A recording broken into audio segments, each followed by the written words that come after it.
Share ko lang guys yung aking honest review about Rima Wellness Peptides Collagen Powder.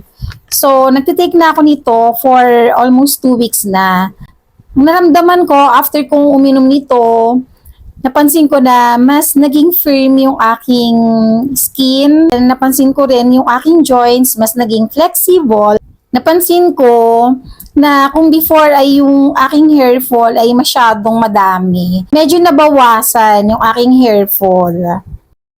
Isa pa sa nagustuhan ko sa Rima Wellness Collagen ay unflavored. I can easily mix it with my favorite drinks like sa mga juices, coffee. Pwede ring dalhin kahit saan since handy size yung kanyang sachet. Minsan nga nagbaon ako nito at ininom ko sa aking favorite na restaurant. I-try nyo rin itong Rima Wellness Collagen Peptides Powder dahil maganda nga yung naging effect sa akin. Nasa yellow basket ko yung link